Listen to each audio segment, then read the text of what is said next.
아멘. 할렐루야. 우리 좌우에 계신 분들, 하나님이 당신을 지극히 사랑하십니다. 아멘. 아멘. 하나님이 저와 여러분을 지극히 사랑하시는 줄로 믿습니다. 때론 참 많이 외롭고 때론 많이 힘들고 아플 때가 있는데 그런 상황 속에서 하나님이 나를 사랑하신다는 말씀이 믿어질 때 그 모든 것을 다 뛰어넘을 수 있더라고요. 그래서 서로에게 하나님이 당신을 지극히 사랑한다라고 하는 그 선언과 고백은 축복이죠. 하나님 우리 공동체도 지극히 사랑하고 계신 줄로 믿습니다. 하나님 주신 말씀 누가복음 22장입니다. 7절부터 13절까지 누가복음 22장 7절부터 13절까지 말씀을 제가 한 절 여러분 한 절 함께 교독하시고 마지막 13절 말씀 합독하겠습니다. 7절 먼저 시작합니다. 유월절 양을 잡을 무교절 날이 이른지라.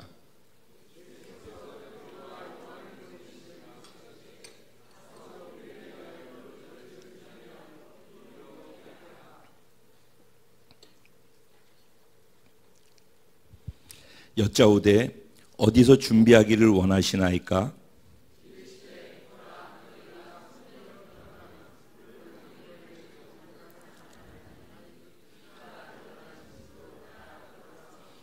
그 집 주인에게 이르되 선생님이 내게 하는 말씀이 내가 내 제자들과 함께 유월절을 먹을 객실이 어디 있느냐 하시더라 하라.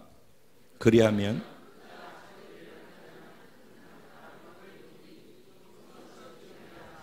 다 같이 그들이 나가 그 하신 말씀대로 만나 유월절을 준비하니라. 아멘. 오늘 이 본문 말씀 가지고 제목을 정했는데 제목이 길죠. 긴 제목 낯설지 않으십니까? 근데 오늘 하고 싶은 말 제목에다 다 넣어봤어요. 제목 어떻게 되죠? 거기까지. 모든 것을 미리 준비해 주시는 주님께. 자, 이해되셨죠? 여기까지? 길어도 이해가 되면 돼.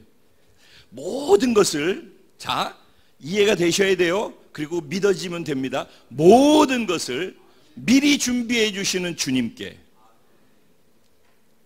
그 다음에 뭐예요?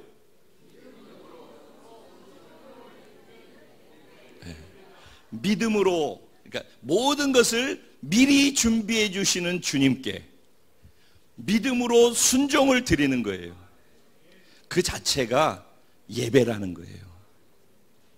그것이 복되라는 거예요. 이해되셨죠? 제목이? 네, 그 얘기를 하고 싶어요, 제가. 자, 그러면 오늘 본문 말씀을 통해서 이 제목을 한번 역으로 증명을 하며 풀어가 보도록 하겠습니다. 하나님이 지경을 넓혀주신다고 했어요. 저는 그것을 믿습니다. 그러면 믿는다라는 것은 이제 무엇인가 하는 것에 대해서 우리가 매번 얘기를 하지만은 자꾸 놓치고 있는데, 지난주에도 송구영신 때 그 믿음에 대한 얘기를 했죠. 중겸아. 그랬지? 새 선물이야. 그때 송구영신 때 여기서 함께 예배드렸던 분들은 제가 무슨 말을 하는지 아실 거예요. 내가 여기 나오면 10,000원 줄게. 근데 주실 리가 있어? 그러면 거기 그냥 앉아 있겠죠. 근데 그렇게 할 거라고 진짜 믿으면은 앞으로 나오겠죠. 나오는 전제는 뭐가 있었기 때문이에요? 제가 먼저 한 말이 있었죠. 뭐라고 얘기를 했죠, 제가? 준겸아, 여기까지 나오면 내가 10,000원 줄게였어요. 그렇죠? 그거는 말이 먼저 나오는 거예요. 여기까지 나오면 내가 줄게. 그 말을 하는 저나 제 말을 믿으면은 앞에 나와 있을 수 있겠죠. 근데 그거를 믿지 못하면은 앉아가지고 픽 웃고 있겠죠.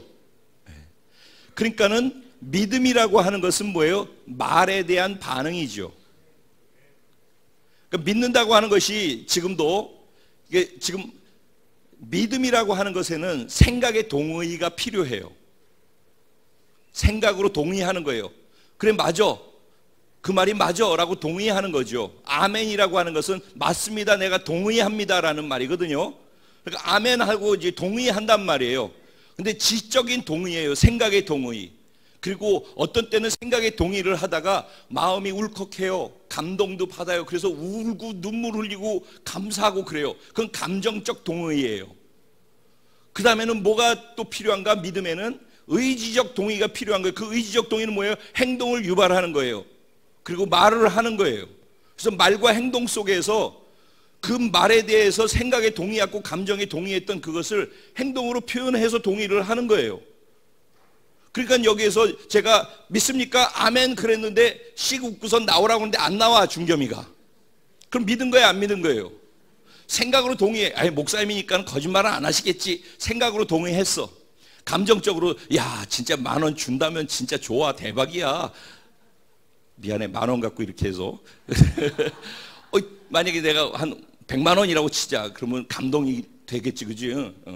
그래서 야, 100만 원을 준다고 그러는데, 그러면 이제 감정적으로도 괜히 좋은데, 근데 설마 그거 주겠어? 그럼 생각도 동의했고 감정도 따라왔는데 행동이 따라오지 않냐면은 여기까지 와야지 준다고 그랬는데, 제가 가서 주지 않고 여기까지 와서 준다고 그랬으면 오지 않으면은 제가 줄 수 있겠어요? 그렇죠. 그러면 결국은 제가 한 말을 실제 경험하는 믿음은 무엇이 동반돼야지 돼요? 행동이 동반돼야 되는 거예요. 여러분, 또 이제는 이제 설교가 아니라 진짜 우리 같이 공감하기 위해서 얘기하는 거예요. 여러분, 기도하면 응답받는 거 맞죠? 근데 기도하는데 응답받는 두 가지 요건, 첫째가 뭐예요? 하나님 뜻대로 무엇이든지 구하면. 아멘. 그러려면 하나님이 뭘 원하시는지를 알아야 되겠죠. 근데 제가 원하는 거니까 제가 얘기를 했단 말이에요. 그러니까 하나님의 말씀은 다 하나님이 원하는 거겠죠. 그러니까 첫째, 하나님 뭘 원하는지가 나왔어요. 두 번째, 뭐가 있어야 돼요? 하나님의 말씀 원하시는 거예요. 두 번째, 뭐가 있으면 돼요? 믿음이 있어야 되는 거예요. 믿음이. 그러면 여기에서 기도를 할 때 하나님의 말씀, 하나님의 뜻을 붙잡고 기도해요. 그래서 여기서 기도하는데 1년을 기도해도 응답이 없어요. 하나님, 내가 이렇게 기도하는데 왜 응답이 없어요? 매일 1시간씩 기도하는데 응답이 없어요. 매일 1시간 기도하는데 믿음으로 안 하니까 그러지. 만약에 하루에 1시간 기도했어. 그리고 정말 믿으면은 그 다음부터는 그게 이루어질 것을 알고 믿으니까 그 일이 이루어진 상황 속에서 할 수 있는 말들을 하겠죠. 그리고 그 일이 이루어졌다는 전제 속에서 할 수 있는 행동들을 하겠죠.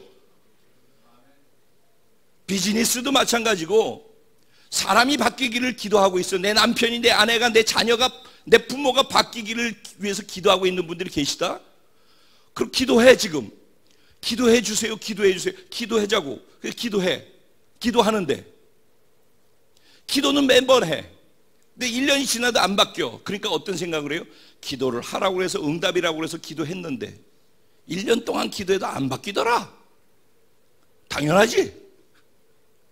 하나님이 그 사람이 바뀌는 걸 원하실까요? 안 원하실까요? 원하시겠죠. 그럼 하나님의 뜻도 있네. 근데 뭐가 없는 거예요? 믿음이 없네.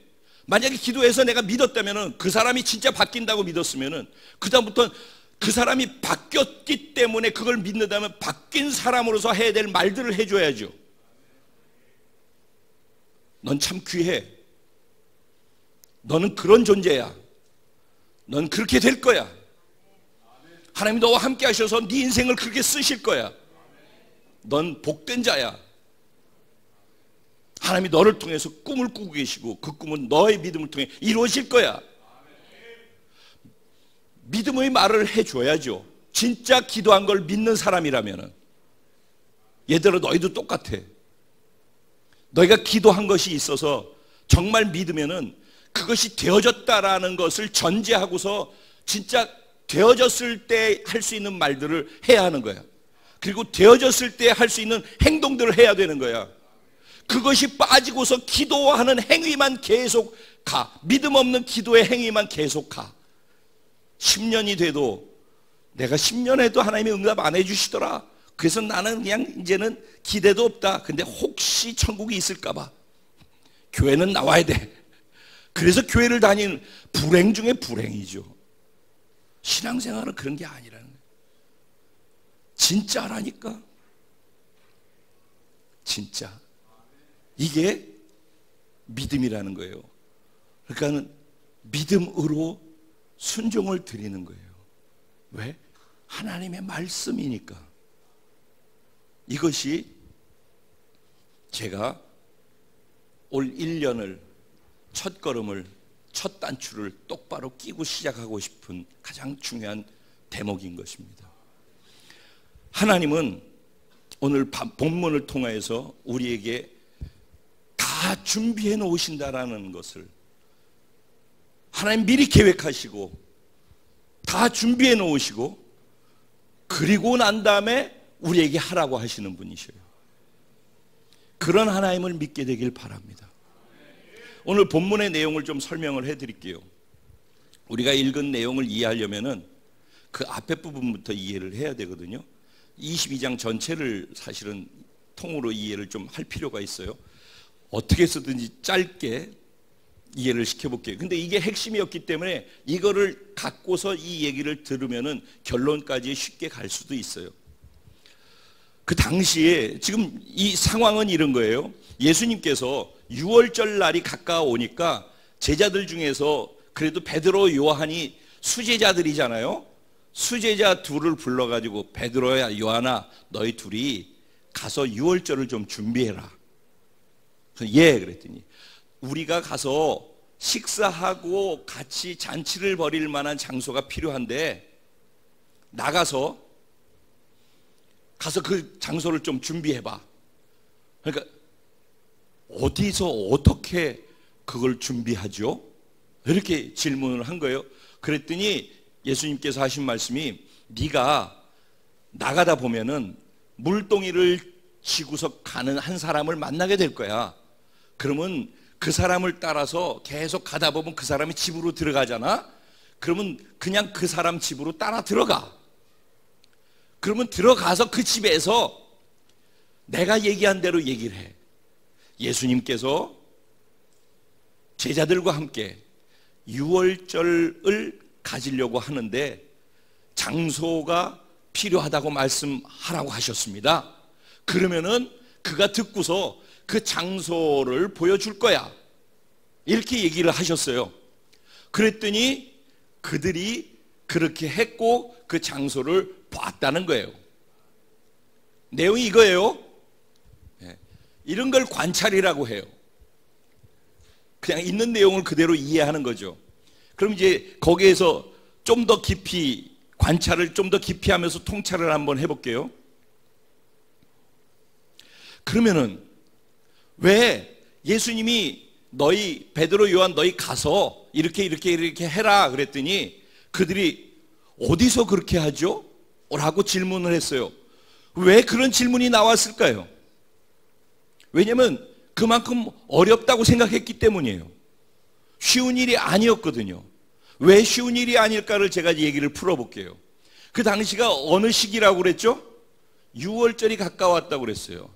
6월절이라 하면은 우리나라로 치면은 추석이나 구정 같은 거예요. 그럴 때 되면 우리나라도 한 1000만 명이 인구가 이동한다고 그러죠. 어마어마한 거죠. 1000만 명이 움직인다라는 것은. 그런 거예요. 명절이라는 게. 그런데 유대인들에게는 중요한 3가지 명절이 있어요. 6월절, 그 다음에 맥추절이라고 77절이라고 오순절이라고 하는 것, 그 다음에 수장절이라고 장막절이라고 하는 것. 그래서 중요한 절기가 셋 있는데 다 감사절기예요. 근데 이 세 절기를 예루살렘 성 안에 가까운 데 있는 사람들은 1년에 그 세 절기를 다 지켜요. 가까우니까.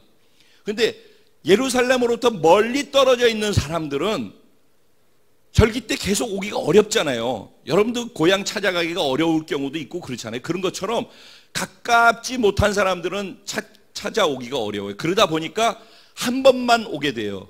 셋 중에서 한 번 온다 그러면 어느 절기 때 올 것 같아요? 6월절에 오는 거예요. 6월절의 특징이 뭐예요? 1년에 한 번 양을 잡아서 그 피를 뿌려서 죄사함을 받는 것으로 인해서 감사하는 절기잖아요. 그리고 자기 이스라엘 족속이 백성들이 출애굽할 때 하나님이 구원해 주신 그 구원의 감격과 더불어서 내 죄를 씻음 받는 것 때문에 6월절을 하는 거란 말이죠. 그러니까는 다른 건 몰라도 추수한 것에 대한 감사와 중간의 감사와 이런 것들도 중요하지만은 내 죄사함 받는 것이 제일 중요한 거예요. 그러니까 6월절에는 어떤 일이 있더라도 예루살렘을 오려고 했어요. 그러다 보니까 6월절 때 가까이가 되면은 예루살렘 성에 모여있는 인구들의 숫자가 무지무지하게 많은 거예요. 학자들이 추론했는데 보통 양 한 마리를 잡으면은 양 한 마리를 갖고 한 10명 정도가 먹는데요. 그런데 6월절 당시에 그 역사학가 요세푸스라는 사람이 이제 기록을 해놓은 것에 근거해서 제가 말씀드리는데 6월절 당시에 평균적으로 양이 잡아서 그때 제사 드려지는 것으로 이렇게 없어지는 양의 숫자가 25만 6,500마리였대요. 그러면 25만 6,500마리면은 한 10명 정도가 거기 속해서 같이 있다 그러면은 어떻게 되느냐? 아니 25,600마리. 그러면 어떻게 되는 거예요? 아니야, 25만 6,500마리. 25만 6,500마리면 어떻게 되는 거예요? 거기 10명을 더하면은 256만 5천 명이라는 얘기가 되죠.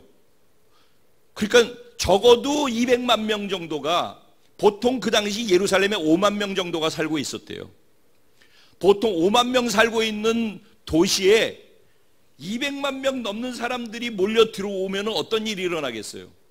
제주도에서 전국체전을 한다고 그러면은 전국에서 제주도로 몰려가잖아요. 그러면은 그때 어떤 일이 일어나죠? 숙박업소가 대박 나겠죠.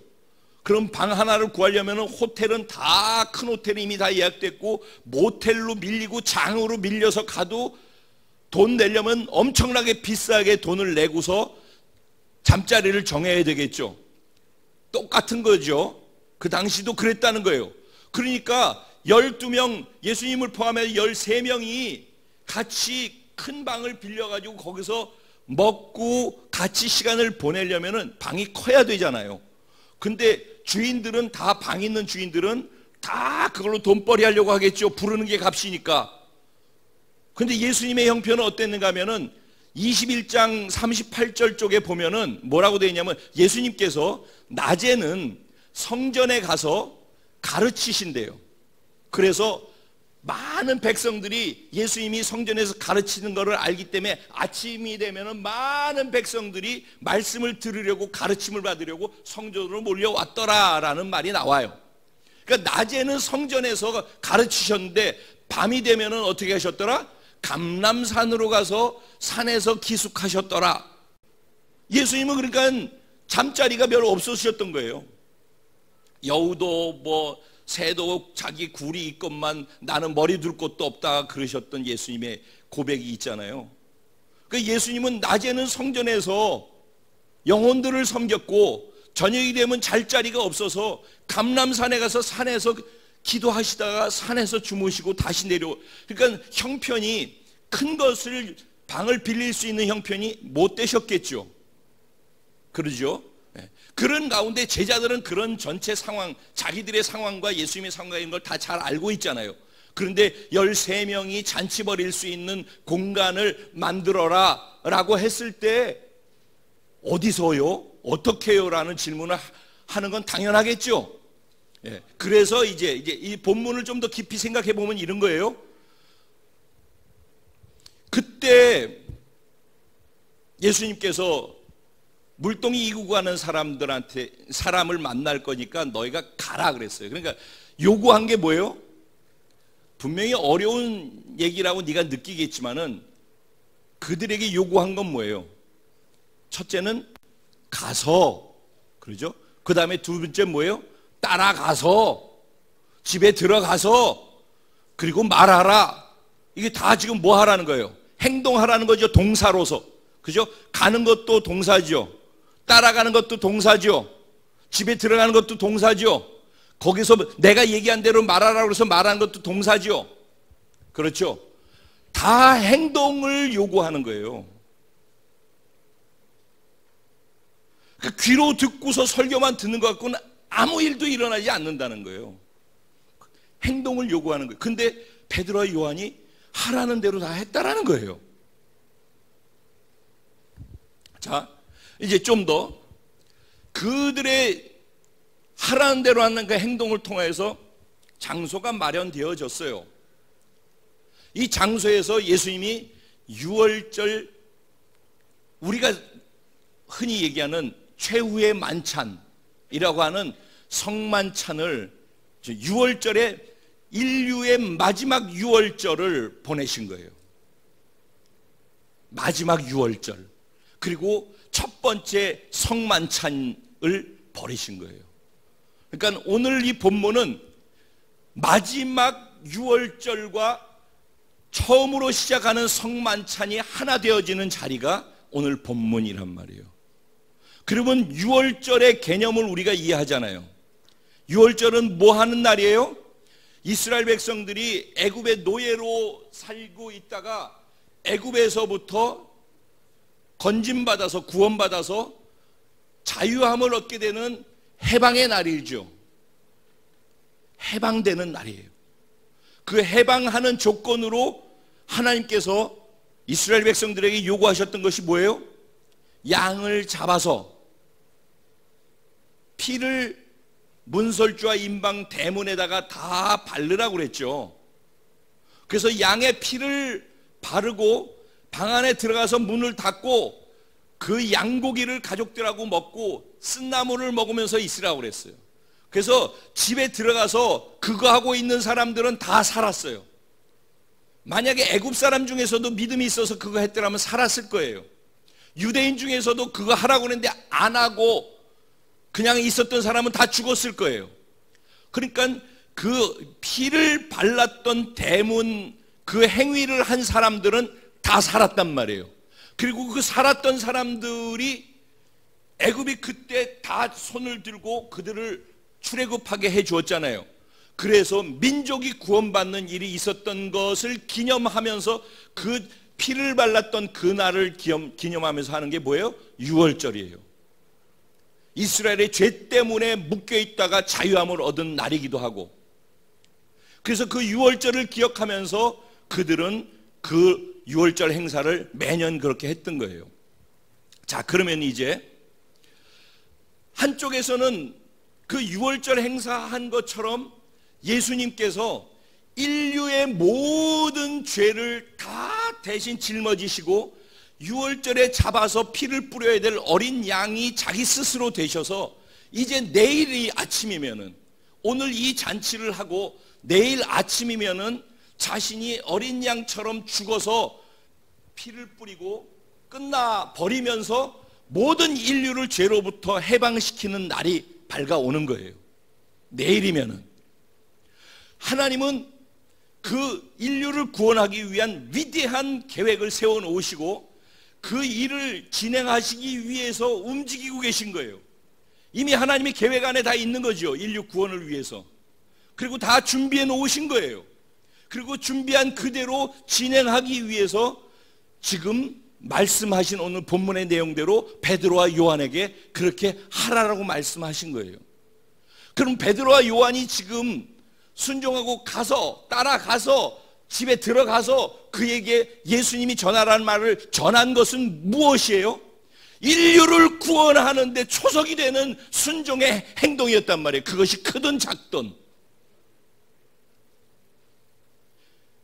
그게 너무너무 중요하다는 거예요.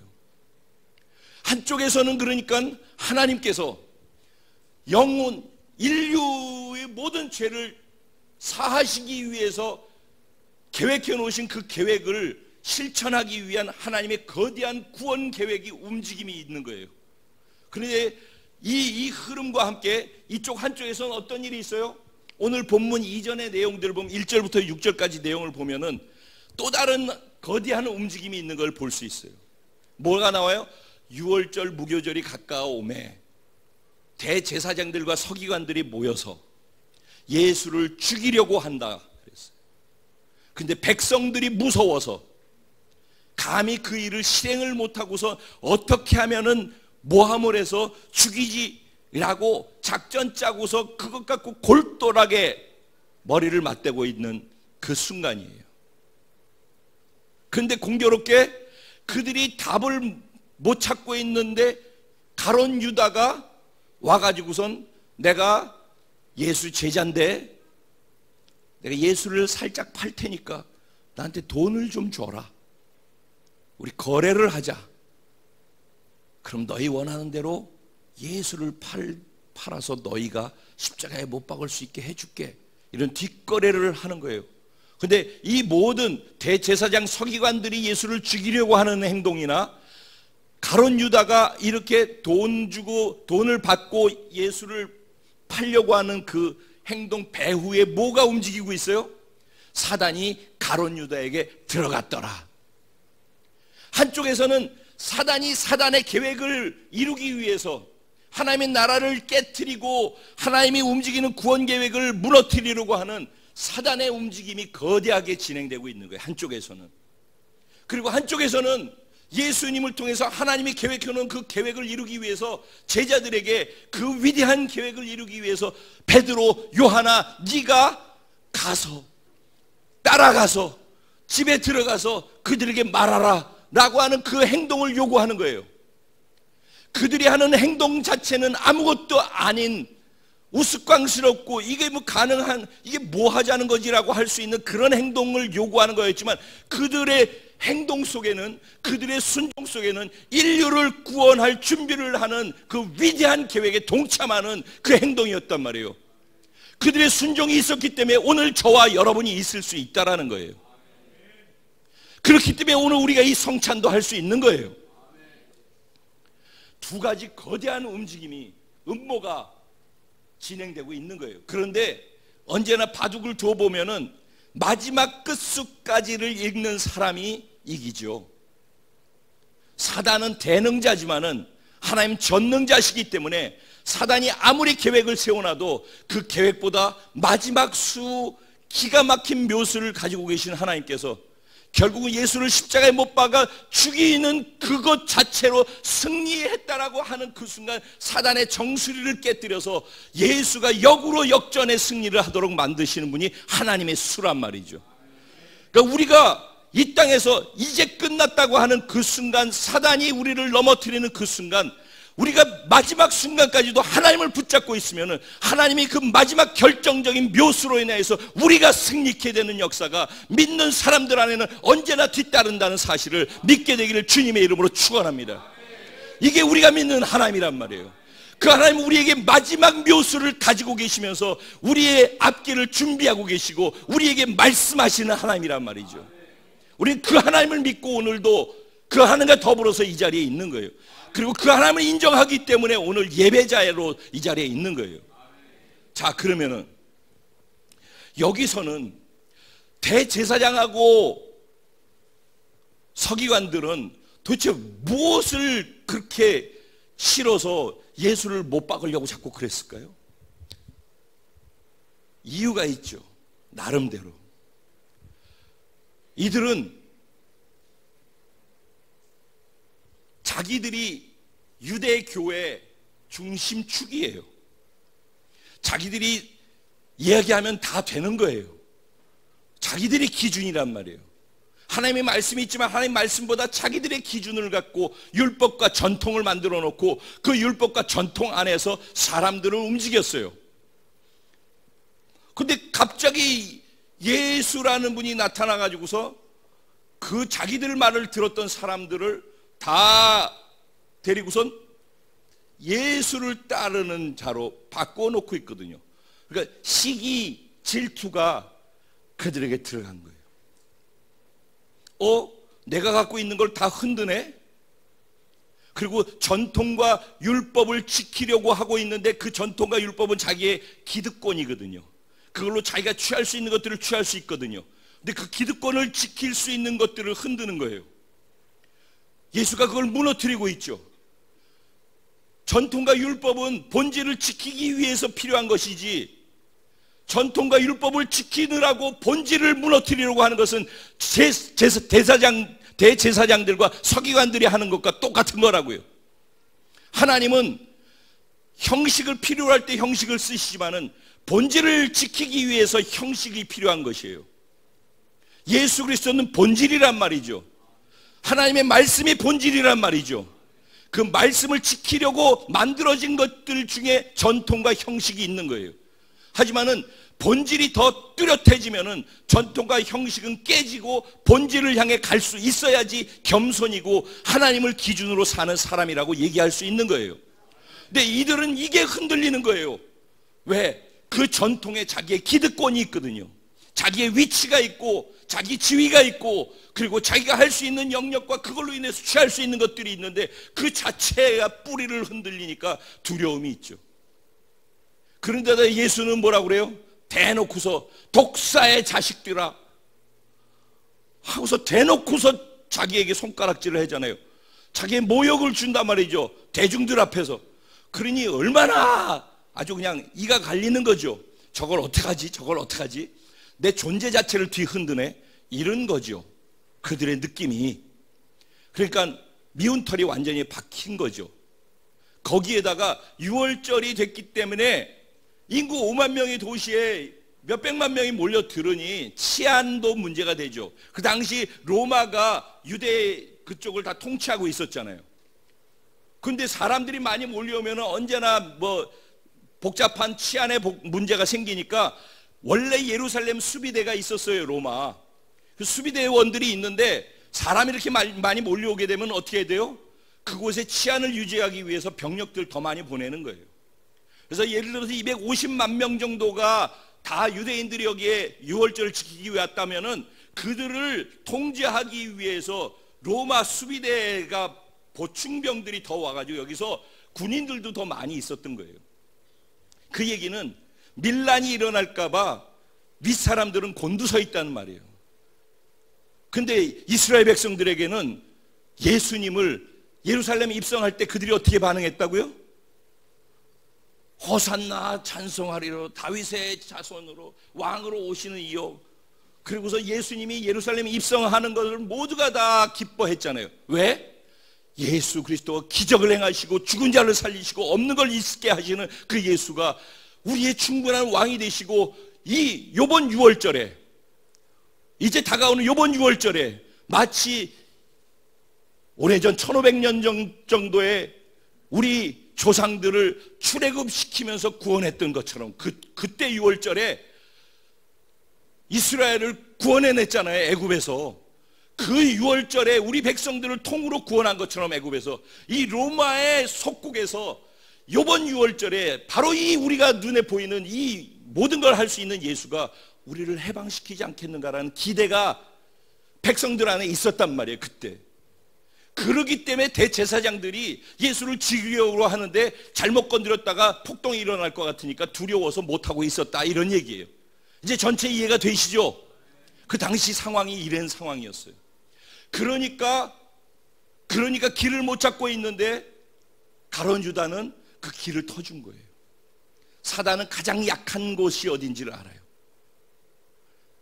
가장 연약한 거, 가장 예수님의 신복이 돼서 예수님이 돈꾀를 맡겼던 제자, 그 제자가 예수님 이 땅에 오신 이유와 목적을 모르는 거죠. 아무리 들어도.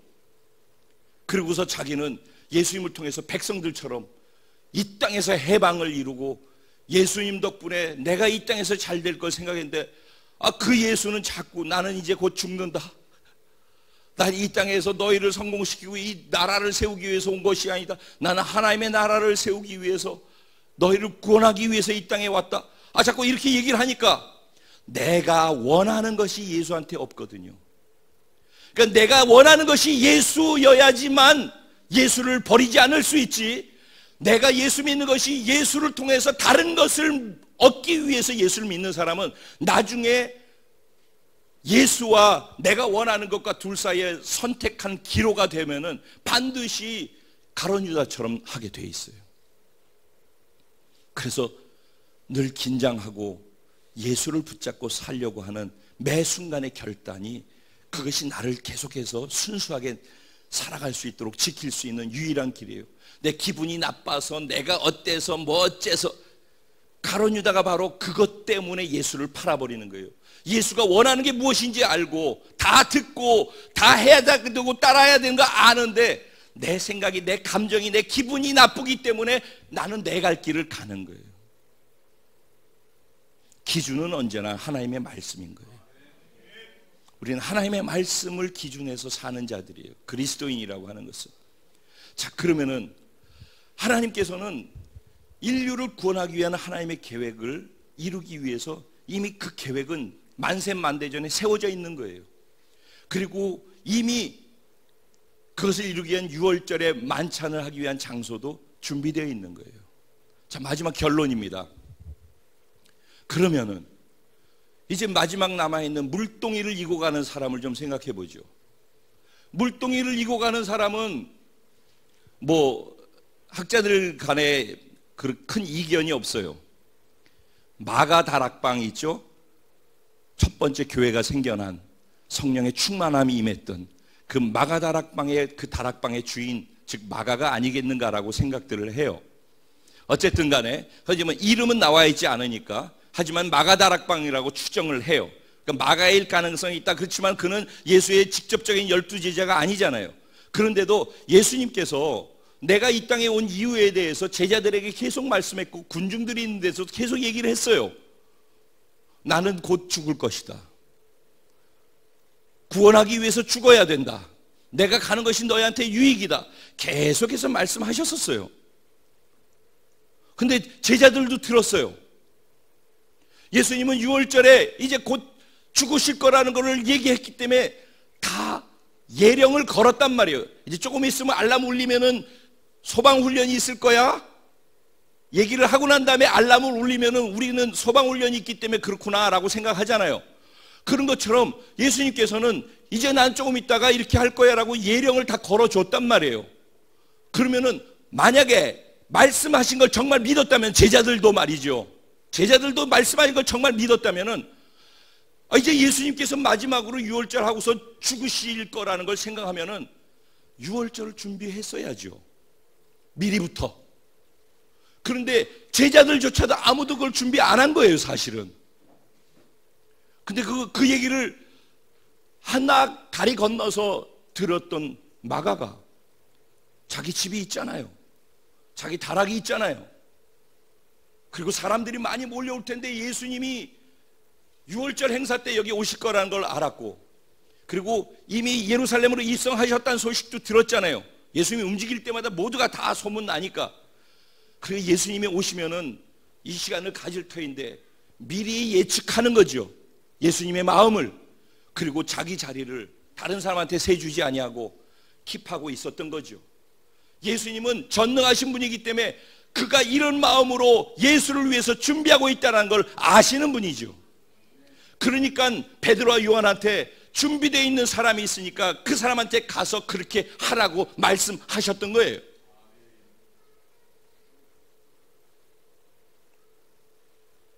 하나님의 마음을 아는 사람, 하나님이 말씀하실 때 귀담아 들을 줄 아는 사람. 그래서 성경은 똑같이 귀를 다 갖고 있는데도, 모두가 이렇게 듣고 있는데도 그 자리에서 말씀하실 때마다 꼭 귀 있는 자는 성령이 하시는 말씀을 들을지어다, 이렇게 말씀하신 이유가 다 귀를 달고서 듣고 있지만은 성령이 교회에게 하시는 말씀을 듣는 교회, 듣는 사람의 귀는 따로 있다는 거예요. 들을 사람이 듣는 거라니까. 제자들도 못 들었어요.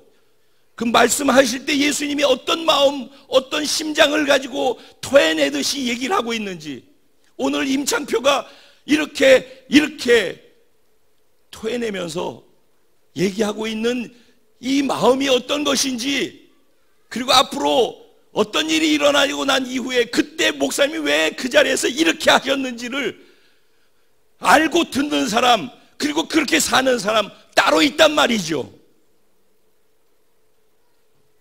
그런 거예요. 귀 있는 자는 성령이 교회에게 하신 말씀을 들을지어다. 주님은 늘 말씀하시는 거예요. 그분이 말씀하실 때는 다 계획해 놓은 것, 이미 작정되어 있는 것. 그래서 저 뒤에 보면 나는 작정대로 가거니와, 나를 파는 자 그에게는 해가 있을 것이라고. 뭐라고 얘기해요? 나는 작정대로 가거니와. 이미 다 정해져 있다라는 거예요. 하나님은 미리 다 정해 놓으셨다는 거예요. 하나님의 나라가 완성되기 위한 과정 속의 모든 것들을 다 준비해 놓으셨다는 거예요. 거기에 순종하는 사람들, 말씀 따르는 사람, 아이고 이거 하라고 하는데 이거 해가지고 무슨 설거지 이거 해가지고 뭐가 있어.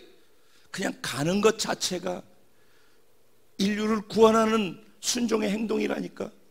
따라 들어가는 것 자체가, 집에 가서 말하라고 하는 대로 말하는 것 자체가, 거기에 내 능력과 내 계산과 이렇게 하는 것이 신뢰가 되지 않을까, 이렇게 하면은 과연 그것이 생겨날 수 있을까, 이런 생각을 우리는 다 하기 때문에 그 행동을 못하는 거예요.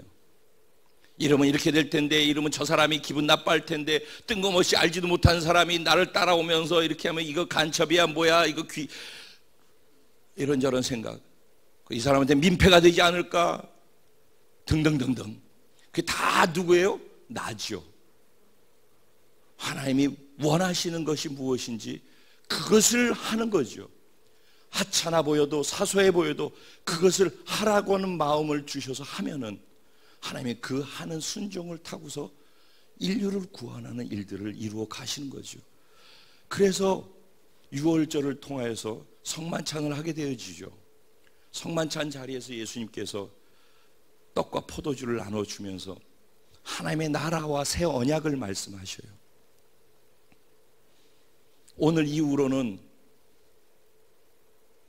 하나님 나라가 완성되는 그때까지 다시는 이 유월절 이런 시간이 없을 것이다. 그리고 내가 새 언약 새 계명을 너한테 준다 라고 말씀하신 내용들이 뒤에 나오는 거예요. 그래서 유월절이 이게 마지막 유월절이 되어지면서 첫 번째 성찬식이 그 자리에서 거행되는 거예요. 그런데 떡을 뗄 때도 감사 기도를 하고 포도주를 나눠줄 때도 감사 기도를 해요. 그리고 떡을 떼면서 뭐라고 그래요? 본문에 보면은 이 떡이 내 몸이다. 예수님은 내일 죽으실 걸 아는 거예요. 내일 이렇게 떡이 뜯어져 나가면서 떡이 찢어져 나가는 그 육신이 자기 육신이 찢어져 나가는 것처럼 될 것을 내일 바로 그 일이 있을 걸 아시는 거예요. 근데 이 제자들 3년 반 같이 동고동락했던 제자들과 이제 마지막 인사를 나누는 석별의 정을 나누는 그 시간을 갖고 싶어. 그래서 내가 원하고 또 원했노라. 이 유월절을 같이 하기를 내가 원하고 또 원했었노라. 사랑하는 그들과 마지막 시간을 같이 하고 싶은 거예요. 그러면 뭐라고 그래요? 감사의 기도를 하면서 자기 몸이 찢겨져 나갈 걸 알고 자기 피가 터져 나갈 걸 알면서 감사의 기도를 하나님께 드리고 있어요. 하나님, 내가 이렇게 되는 걸 통해서 이들이 구원받고 하나님의 나라가 완성되고 인류가 구원받는 길을 열어주시니 감사합니다. 자기가 찢겨나갈 거를, 내일 그 일이 일어날 걸 아시면서 인류가 구원될 것을 그 행동을 통해서, 그 순종을 통해서 인류가 구원될 거를 아시는 하나님, 예수님은 하나님께 감사 기도를 하고 있는 거예요. 여러분, 성찬이라고 하는 것은 그런 의미라는 겁니다. 그 예수님과 연합해서 우리가 하나 되어지는, 우리의 죄가 사함받고 예수와 연합되어서 예수가 꾸는 꿈을 꾸고 예수가 원하는 그곳을 향하여서 가라 하는 곳으로 가고 말하라는 것을 말하고 따라 들어가라는 곳으로 들어가고. 왜? 예수가 그걸 원하니까. 그래서 그 작은 순종 행동 하나하나 조각들이 모여져서 마지막 완성될 하나님의 나라, 그 나라가 완성되기 위해서 주님 다시 오는 그 왕의 대로를 열기 위해서 우리들이 움직여 나가고 있는 것입니다. 그것 때문에 하나님께서 우리를 통해서 지경을 넓히시겠다고 말씀하고 계십니다. 결론입니다. 우리 공동체는 어떻습니까? 제 여의도에서 10년 이상 근무하고 순천 가라고 해서 순천 왔습니다. 여의도에서 제 위치에 있는 사람 여기 가라고 그러는데 한 명도 이쪽에 안 왔어요. 왜? 성도도 없지, 교회도 없지, 아무것도 없으니까. 가라고 그래서 그냥 순종하고 왔어요. 제가 받은 거하고 갖고 있는 거 털어가지고 성전 지으라고 그래서, 근데 땅을 사야지 성전을 짓지. 그래서 땅을 사라고 그래서 땅을 샀어요. 그랬더니 여의도에서 다 미쳤다고. 그걸 톡 털어가지고 다 땅을 사보고 그럼 어떻게 건물을 지으려고 그러냐고. 근데 그렇게 했어요. 저도 저거 하나만 짓고 싶었어요. 성도가 30명 정도, 한 명도 없다가 한 3개월 되니까 한 30명 되더라고. 그런데 저것만 지었으면 좋겠는데 이것까지 다 지래. 그래서 아무것도 없고 성도도 없는데 이거 짓고 저거 지은 거예요, 그때. 그래서 빚더미에 올라와서 시작했어요. 하라는 대로 그냥 순종하면서 걸었어요. 그때 한 7, 800명이 됐어요. 젊은이 다음 세대를 세워서 준비하라고 그래가지고 분당으로 가라고 말씀하셨어요. 그리고 우린 모두 다 외쳤고 기도했어요. 그리고 갑니다 하고선 반 나눠서 갔어요. 그리고서 여기는 다 무너졌어요.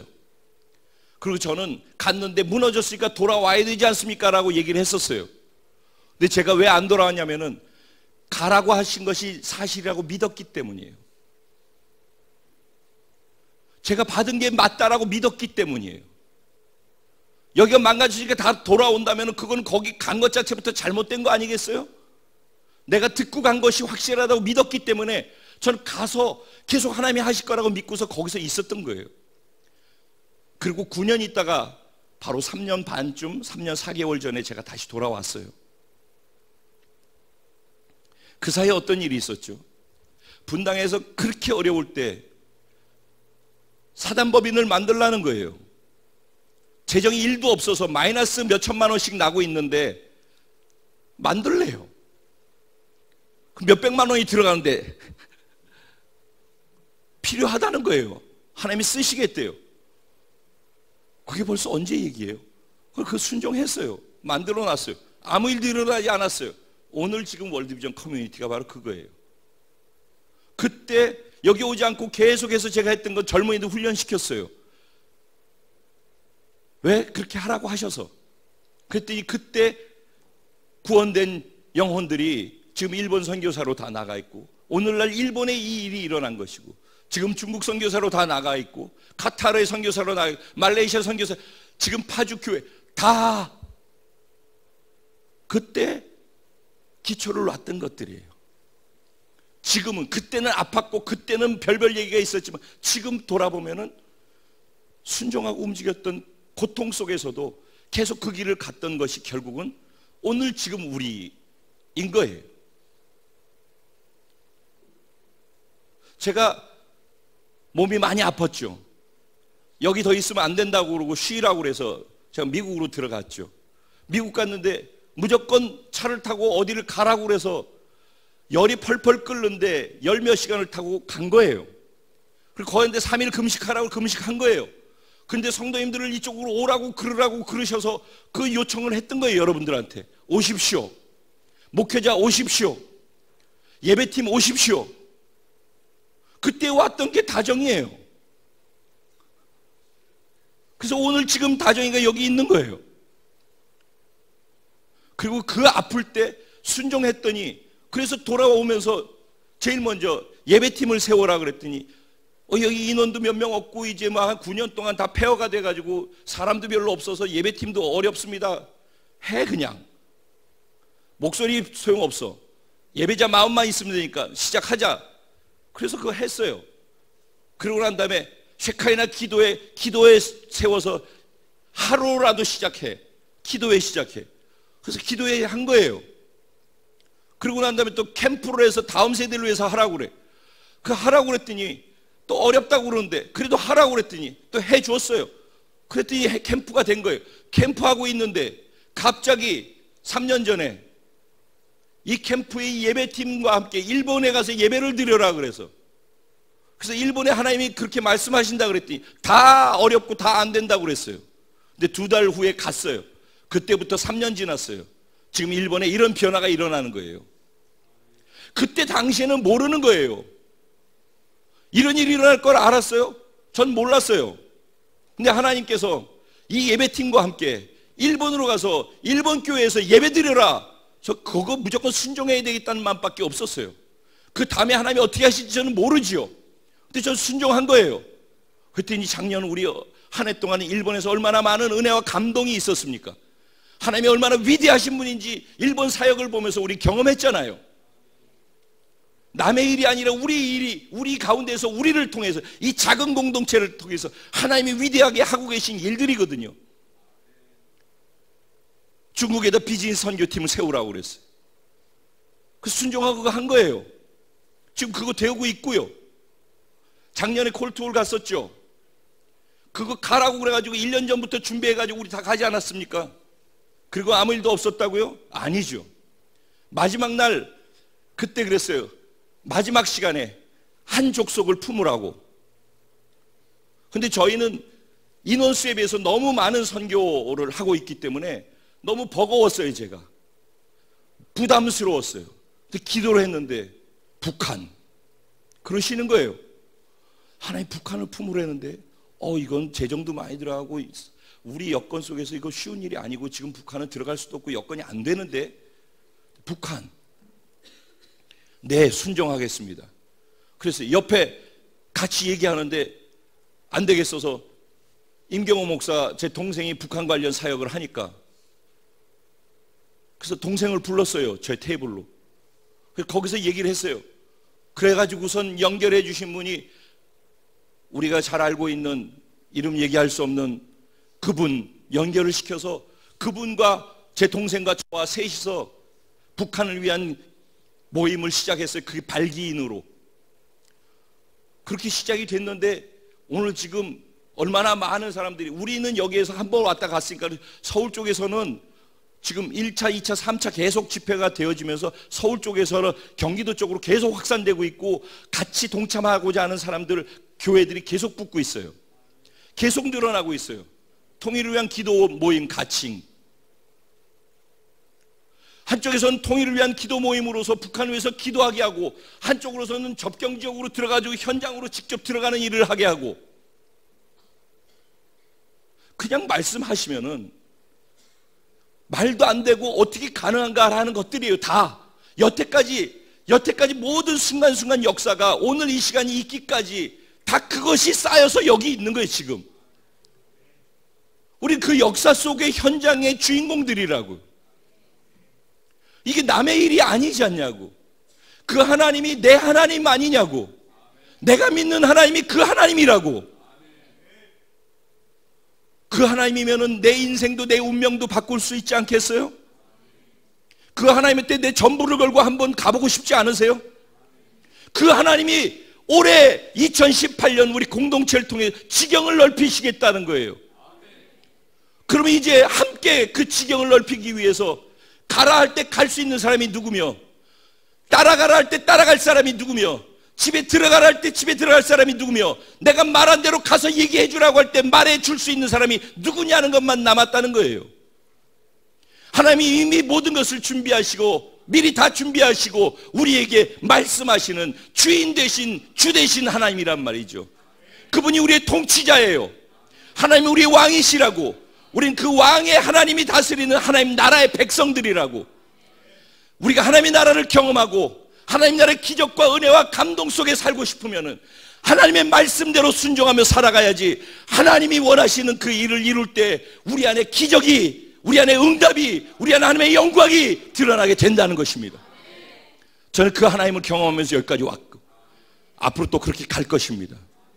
여러분의 생각을 내려놓으십시오. 여러분의 감정을 내려놓으십시오. 그리고 하나님이 지금 뭘 원하시는지 거기에 내 마음을 단순하게 초점을 맞추고 우리 함께 가십시다. 올 한 해 우리가 순종을 하나님께 드리게 될 때 하나님이 작정해 놓으신 놀라운 일들이 1년이 마무리되어지는 그날, 또 하나님이 우리 가운데 이렇게 우리의 순종을, 이 작은 순종들을 쓰셔서 이 위대한 일을 하셨다고 그 말씀하신 현장에 우리가 감동 속에 있게 될 줄로 믿습니다. 오늘 이 말씀 생각하면서 오늘 성찬을 드려야 될 텐데, 하나님이 말씀을 주고 계시니 하나님과 성찬을 통해서 오늘 하나 되고 연합되어 있는 시간을 갖기 원합니다. 내 생각이 죽고 하나님의 생각이 내 안에 들어오고, 내 능력이 죽고 하나님의 능력이 내 안에 들어와 하나님 당신을 향해 살아갈 수 있도록 내게 성령의 능력이 되어 주옵소서. 우리 성찬에 기름 부으시고 성찬을 받는 내게 기름 부어 주시옵소서. 우리 주님 이름을 한번 부르고 말씀 생각하면서 결단하면서 기도하며 나갑니다. 기도드리겠습니다. 주여!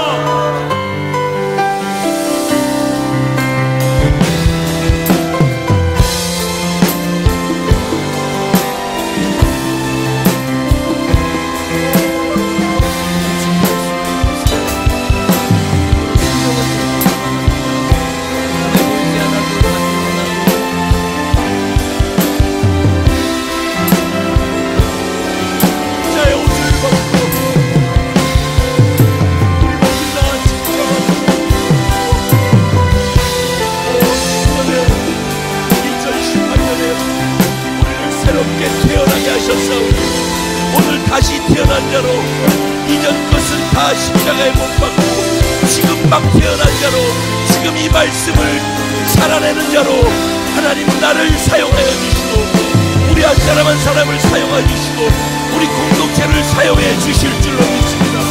내 아버지시여, 나의 왕, 나의 통치자, 나의 주인이시여, 당신의 말씀에 순종함을 통해 하나님의 나라를 내 삶 속에 두게 하시고, 하나님의 나라의 벅찬 감동 속에 순간순간을 살아나가게 하여 주시고, 위대하신 하나님께서 지경을 넓히시는 그 은혜를 내 삶 속에 진정으로 경험하면서 그 위대하신 하나님을 자랑하고 증거하며 살아갈 수 있도록 어린 은혜를 주시옵소서. 주님 은혜를 주시옵소서. 내 아버지, 나의 마음이 정해졌습니다. 주는 나의 도움이시며 주의 계획 영원하시네. 주의 위엄 앞에 믿음으로 순종해 예배드리리.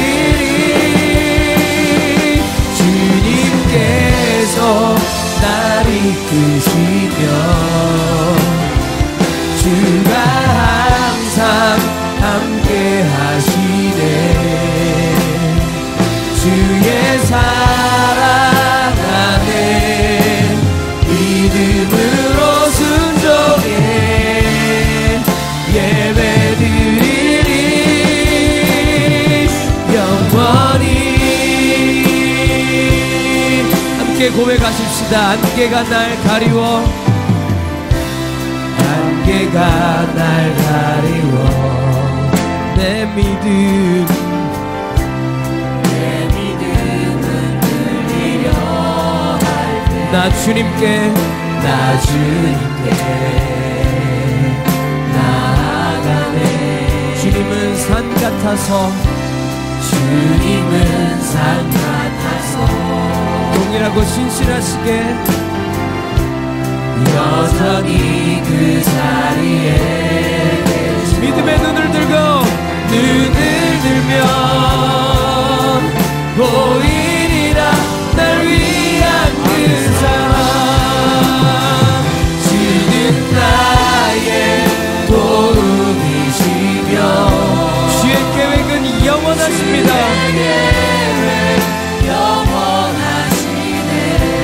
주의 위엄 앞에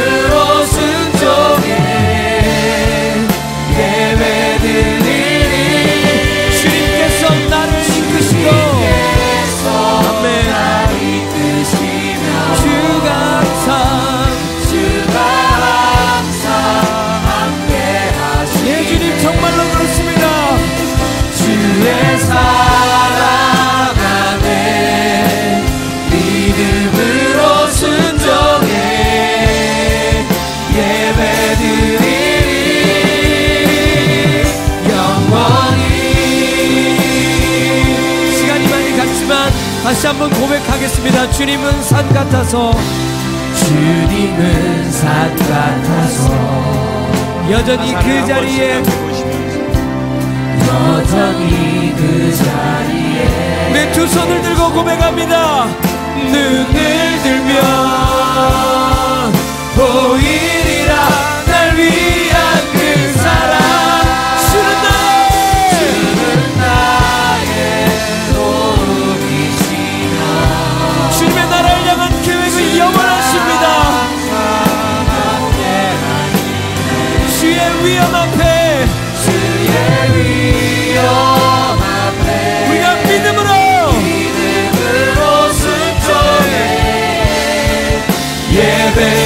예배드리리. 그럴 때 주님께서 우리를 이끄시고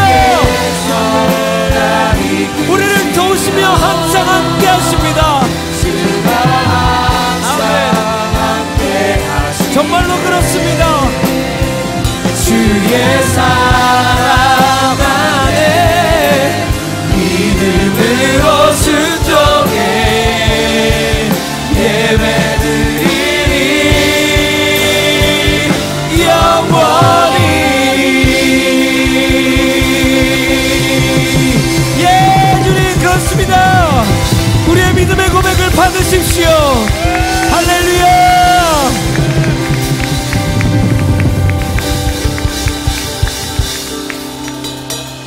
그 마음 그대로 갖고 계시면서 눈을 감으시고 우리 성찬을 대하는 마음을 준비하겠습니다.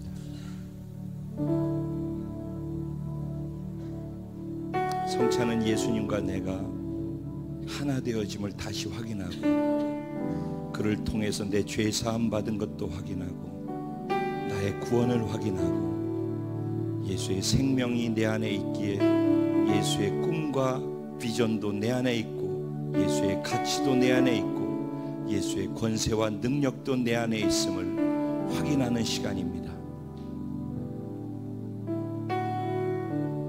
그것을 믿음으로 받고 믿음으로 취할 수 있기를 소망하면서 기대하는 마음으로 기도하며 준비해 주시기 바랍니다.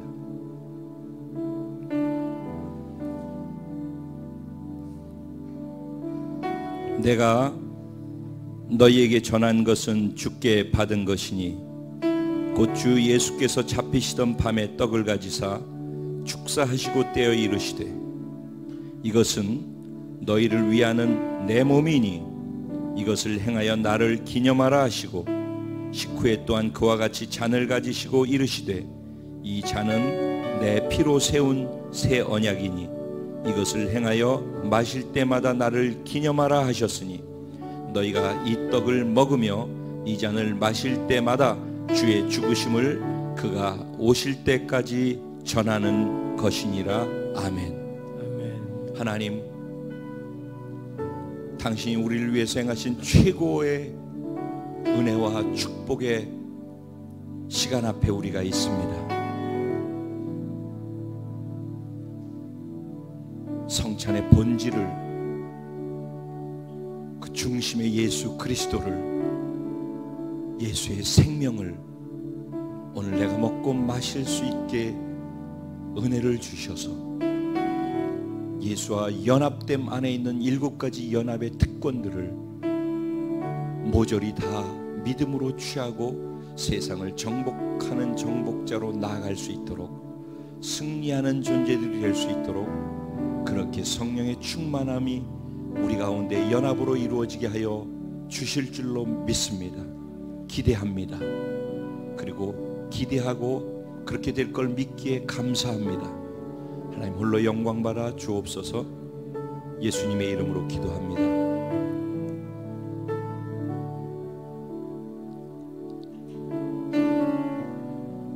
먼저 드시지 마시고 떡과 포도주를 들고 계셨다가 공동체가 함께 같이 떡을 먼저 떼고 그 다음에 포도주를 같이 대하는 시간을 갖겠습니다. 십자가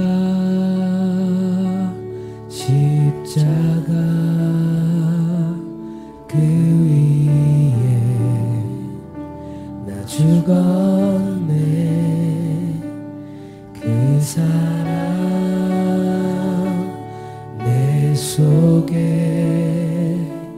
강같이 흐르네. 십자가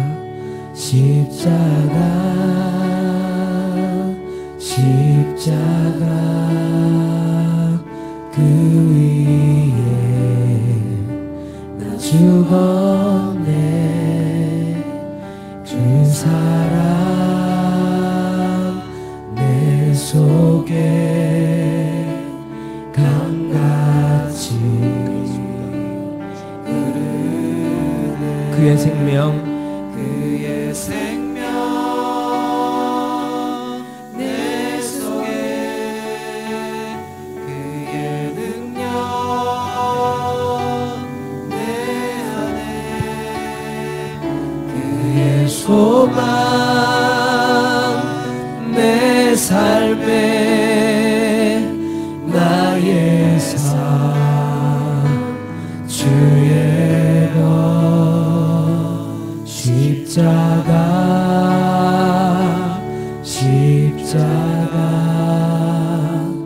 그 위에 나 죽었네. 그 사랑 내 속에 강같이 흐르네. 우리 다 같이 주님이 허락하신 이 떡을 대할 텐데, 이 떡은 예수님께서 저와 여러분을 위해서 찢겨주신 예수님의 몸입니다. 기억하시면서 감사하시면서 이 떡을 같이 대하겠습니다.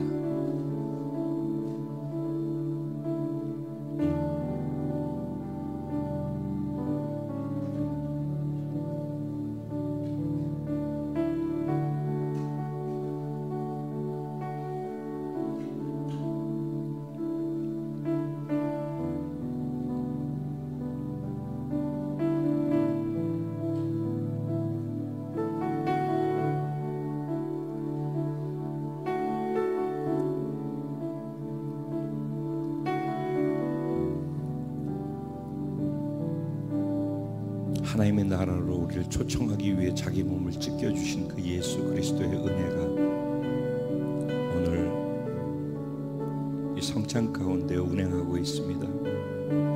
우리가 입으로 깨물어서 깨어져 나가고 씹혀져 나가는 그 떡덩어리 부서지는 것이 나를 구원하기 위해서 찢겨주신 예수님의 몸의 찢겨짐임을 기억하시면서 구원의 감사가 우리 가운데 충만하기를 소원합니다. 두 번째로 포도주를 다 들으시고, 이 포도주는 예수님께서 우리를 위해서 찢겨지신 그 몸을 통해서 흘려주신 보배로운 예수님의 피입니다.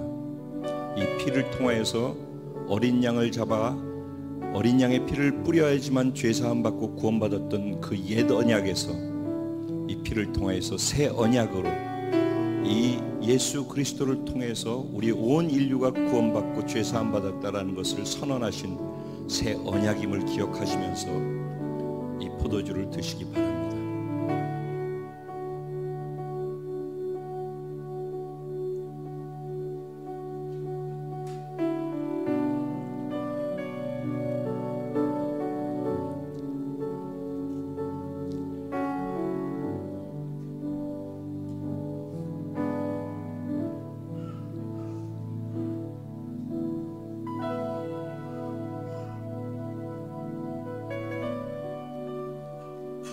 지금 이 마음을 가지고 제가 저와 여러분 그리고 우리 공동체 사랑하는 지체들을 위해서 기도드리겠습니다. 살아계신 하나님, 여기 이 자리에서 운행하고 계시는 성령님, 그리고 우리를 위해서 자기 몸과 피를 아낌없이 다 흘려주시면서 자신이 곧 죽을 걸 알면서도 이 떡을 들고 이 포도주를 들고 하나님께 감사하셨던 그 예수 그리스도의 사랑이 지금 이 가운데 충만하고, 이제 그 예수의 몸과 피와 연합되어 예수 생명으로 충만한 내 안에 바로 그 사랑도 충만함을 고백합니다. 예수 죽을 때 나는 죽었고 나의 옛사람도 다 죽었고 내 감정도 다 죽었고 나의 자랑도 다 죽었고 이전 것은 다 지나갔습니다. 오늘 이 시간 예수 그리스도의 생명으로 다시 태어난 새로운 피조물이 되었음을 선언합니다. 다시는 과거의 영향을 받지 않도록 예수의 피로 다 덮였사오니 사단이 틈타지 못할 줄로 믿습니다. 이제 새로운 피조물 됐으니 이전에 있던 모든 질병의 근원들도 떠나갔음을 선포합니다. 육신의 상처뿐만 아니라 마음의 상처도 떠나갔음을 선포합니다. 인간관계 깨어짐도 다시 회복되어졌음을 선포합니다. 모든 것이 다 새롭게 다시 시작되던 이 시간임을 선언합니다. 내가 나사렛 예수의 이름으로 명하노니 새로워진 모든 하나님의 백성들에게 다시는 어둠이 틈타지 못할지어다. 아멘. 사단의 방해는 사라질지어다. 아멘. 하나님의 영광으로 가득 찬 성육시된 예수 그리스도에 연합된 속한 자들이 되어질지어다. 아멘. 하나님 이제는 우리가 움직일 때 하나님의 나라가 보이게 해주옵소서. 예수님이 보이게 해주옵소서. 예수의 능력이 보여지게 하시고 예수의 인격이 보여지게 하시고 예수의 구원이 나를 통해 흘러나가게 해주시옵소서. 어둠이 조금 더 우리 가운데 틈타지 못하게 하시고 내가 가서 만나는 사람들이 살아나고 나하고 얘기하는 사람들이 회복되며 내가 손을 얹고 기도할 때 병자가 치료되는 역사가 능력으로 말미암아 나타나게 하여 주옵소서. 우리 공동체 가운데 그 권세를 주시고 그 능력을 부여해 주시옵소서. 이제 가라면은 가는 작은 순종과 따라갈 때 따라가는 순종과 집에 들어가라 할 때 들어가는 순종과 내가 말한 대로 말하라고 할 때 말하는 순종을 드릴 때 주님 다시 오시는 그날을 완성시키는 왕의 대로를 여는 그런 놀라운 하나님의 계획을 이루는 행동들이 되게 하나님이 사용해 주실 줄로 믿습니다. 하나님이 모든 걸 준비해 놓으시고 우리에게 말씀하신 것임에 믿게 하여 주시고 순종함을 통해서 삶의 자리에서도 인격과 인격의 반응으로 말미암는 삶의 예배가 되어지도록, 그래서 그 삶이 복되도록 우리를 축복하여 주시옵소서. 행하실 하나님 감사해서 하나님께 올려드리는 사랑의 고백, 마음이 담긴 연보가 여기 있습니다. 성미가 있습니다. 온전한 10의 1조, 그리고 하나님 나라 속히 오길 원해서 선경금을 작정한 것을 헌신하며 드린 분, 그리스도의 몸을 세우기 위해서 건축을 드린 분들, 여러 다양한 각자의 마음의 소원대로 심어진 것들이 있습니다. 하나도 땅에 떨어지지 말게 하시고 믿음대로 되게 하여 주옵소서. 믿음대로 되게 하여 주옵소서.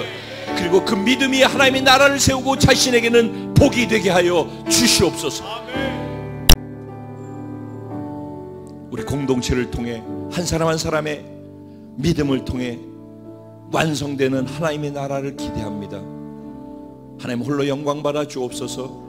그런 순종의 우리의 삶이 하나님께는 영광과 예배가 되게 하여 주옵소서. 우리에게는 복과 기쁨이 되게 하여 주옵소서. 허락하실 하나님께 진심으로 감사드리고 다시 오실 우리의 신랑 예수님의 이름으로 축복하고 기도드리옵나이다. 아멘. 할렐루야.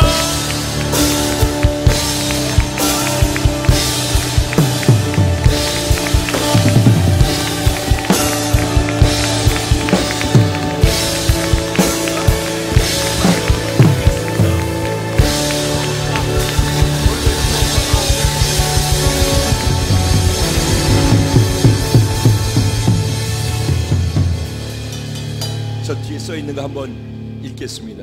내가 내게 명한 것이 아니냐? 강하고 담대하라. 두려워하지 말라.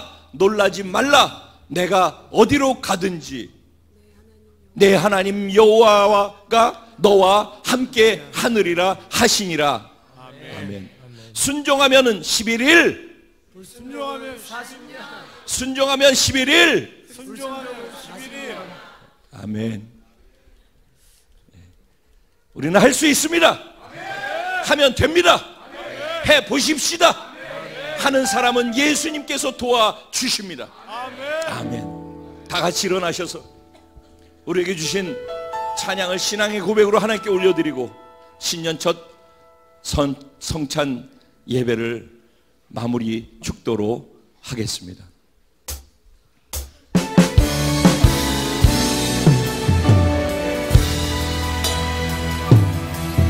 우리에겐 소원이 하나 있네. 정말 간절한 소원. 주님 다시 오실 그날까지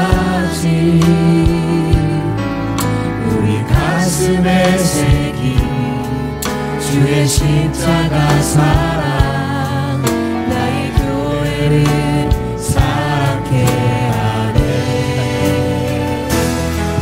주의 교회를 향한 우리 마음 희생과 포기와 가난과 고난 하물며 주조차 우리를 막을 수 없네. 왜냐하면 우리 교회는 이 땅에 희망이 있기 때문에. 내가 바로 교회입니다. 예배되게 우릴 사용하소서. 진정한 부흥의 날 오늘 임하도록 우릴 사용하소서. 성령 안에 예배하리라. 자유의 마음으로 사랑으로 사역하리라. 교회는 생명이니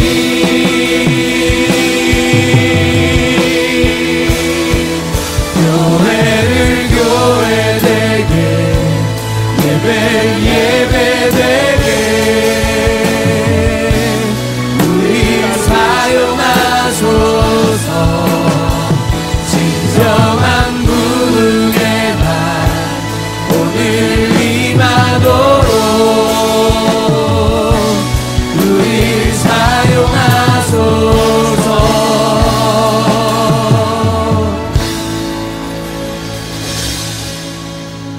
지금은 우리 주 예수 그리스도의 무한하신 은혜와 아버지 하나님의 극진하시고도 영원하신 사랑과 보혜사 성령님의 감화 감동 위로 내주 충만 교통 역사하시는 축복이 오늘 하나님의 말씀을 듣고